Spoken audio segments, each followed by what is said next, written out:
Week 17, everybody. I got my Beastie Boys, Benny and the Jets, playing in the background.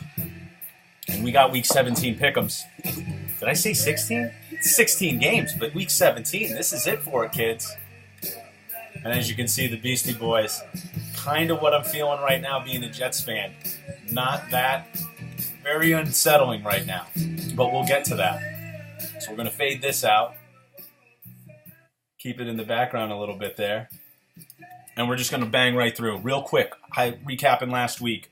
3-3 against the spread. Didn't make up any ground there. 4-2 straight up. Overall, 28-43. I don't count the pushes against the spread. And then you got 43-32 straight up. Last week's T.Auty pick did come in. The Jets found a way to win in overtime against the Patriots. That's neither here nor there. Today's the big game for the Jets. So let's get right to it. Because of there being no Monday night game, we're going to do 3 at 4 o'clock that all have playoff implications, and we're going to do the 2 at 1 o'clock. First game I got, Pittsburgh headed to Cleveland. Cleveland getting 11. Pitt needs to win this game. They totally dropped the ball last week at Baltimore, a team which they probably should have beaten and could have gotten them right in. They could have controlled their own destiny. However, Ben, real quick, 19-2 against Cleveland. If you remember the last time he came in to sub for Landry Jones, they went on to win 30-9 at home. And Pittsburgh, in their last 32 against Cleveland, they're 28-4. So this is really a game that Pittsburgh should win in every sense of the word. Their playoff stakes, playoff lives are on the line. They're utterly dominant against Cleveland in the last, 32 games. And then Cleveland, there's going to be no Johnny Manziel today. Mike Pettit is on he's on the chopping block. If things, it doesn't look like he's going to be around in Cleveland next year. So give me the Pittsburgh Steelers to win. Give me the Pittsburgh Steelers to cover. I have it as 11. I've seen it at 10. I've seen it at 12. We're going to go with 11. So Pitt, giving 11 to Cleveland. Give me Pitt all day. Then the big one for me. Unfortunately, I don't think I'm going to be able to get it without going to a local watering hole because this is Patriot country. They're going to be showing the Pats at 1 o'clock. You got the Jets going to Buffalo. Buffalo getting 3. This is huge for the Jets. They've come on, after going 5-5. Now they're 10-5. They've won 5 in a row. They're very hot, but when hot teams are riding that lightning, it's only a matter of time before they fall. I don't think that'll happen to the Jets today. I really, really believe that this team has turned it around. I know Fitz was dismal in their first meeting on Thursday night at the Meadowlands, but I really like what I'm hearing from the leadership on this team, the Muhammad Wilkersons, the Sheldon Richardsons on defense. I like what I'm hearing from Brandon Marshall, Eric Decker. Bilal Powell will not play today. However, I like Ridley and Ivory to get involved. I really think that the Jets, it's crucial that they can run the ball and control the clock, keep the ball out of the hands of Tyrod Taylor and the exciting Buffalo offense. The Jets rank in the top 5 in red zone offense, top 5 in red zone defense. The only thing that I think is really holding them back today is the Rex Ryan factor. All week he's been saying it's just another game, it's no big deal. I don't buy it for a minute.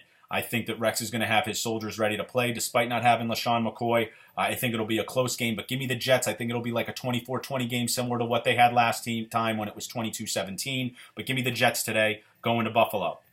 Now at 4 o'clock, I got 3 games with playoff implications. Now some of them might not be too sexy in terms of what's going on, but the first game is the Raiders going to the Chiefs. The Chiefs looking to win 10 in a row. The Chiefs looking to be the first team in 45 years to make the playoffs after going 1-5. They pretty much solidified that they're in. So it's an unbelievable start. They still have a chance to win the division should Denver lose. That's one of our other games. But right now you got the Chiefs, like I said, going for their 10th win in a row. It's Charles Woodson's last game. I like where this Raider team is going. I like the Raiders getting the 7. Like I said earlier with the Jets on that hot streak, they're going for their 10th in a row, Kansas City. Forget 6, forget 5. They're going for their 10th. And Jeremy Maclin has been a very intricate piece of this puzzle. He's had an outstanding season for Kansas City, already 7 touchdowns, probably will get one today. Remember, this is a team that didn't have any offensive touchdowns from their wide receivers last year. Everybody's going to be high on Kansas City. I realize that. I realize they're also playing to win the division. If they win and Denver loses, they could win the division subsequently. I still like the Raiders today. I like the Raiders with the points. I think the Chiefs will win, but give me the Raiders getting that 7. I like Derek Carr and Jack Del Rio and that whole team, that organization to finish on a high note, really setting themselves up for a step next year in the right direction. So I like the Raiders to cover, Chiefs to win, but give me the Raiders today, getting 7. Then we go to San Diego visiting Denver. Broncos, they still have a chance at the number 1 seed should the Pats lose today at Miami, which is a tough place for the Pats to play, but nonetheless, Miami doesn't look like a team that's going to be able to do it. So the Broncos need a big effort today. And then you got, a win today guarantees a first-round bye. It was a huge win last week, despite, me picking Denver. They didn't cover the spread. They did cover the straight-up win. It was a great game into overtime. Just very exciting, and they played an excellent team in Cincinnati. I know A.J. McCarron is certainly no Andy Dalton, but Denver looked good last week. Good teams win games. Great teams win close games. Last week, I thought really separated Denver for me. Peyton will be active today, albeit on the bench. If this game does get out of hand, we might see a little bit of him.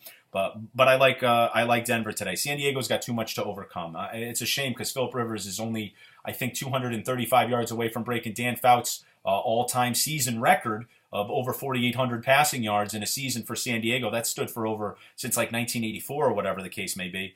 But San Diego's got too much going on. It's a poor season. They got guys that are on IR that aren't even injured. They're just kind of shelving them for reasons beyond football control. And then certainly Mike McCoy, coming back to Denver, was that excellent quarterbacks coach, offensive coordinator with Peyton Manning a couple years ago.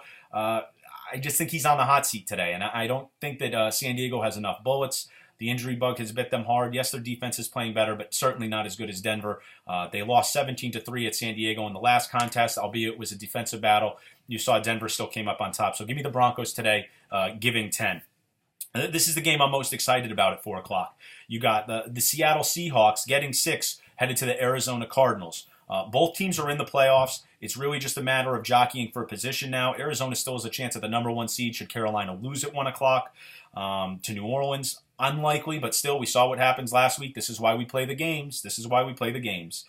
Arizona's just a tough place to play. I don't know if you guys have been watching the last few weeks. They've been televised. Last week against Green Bay was absolute decimation. Anybody that had Arizona in their fantasy final for a defense, I mean, it was just what a showing. I think they put up 35 points in the guy I was playing against to lose the Super Bowl there. But Arizona, tough place to play. Not since the Patriots. I mean, and keep this in mind. You got 57 TDs for Arizona to 55 punts. Very impressive that they're more TDs than punts. When the Patriots did this in 2007, they were plus 30. So just to give you an idea, yes, Arizona's good, but they are not as great as some of the greatest teams that have offensively scored.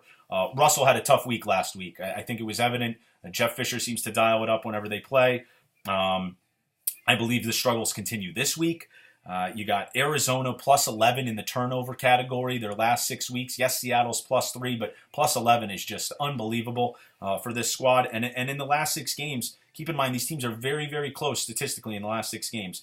Offensive expectation above points scored, they're first and second. Yards per game, they're first and second. Total points scored, Seattle first, Arizona third. So these are two teams coming in on high notes. I just think it's too hard a place for Seattle to win. And granted, they're both in. I think that Arizona's not going to take the foot off the gas, though. Last week was awesome for them. And I just don't think Russell Wilson with those edge pass rushers is going to be able to really do much of what he would like to do.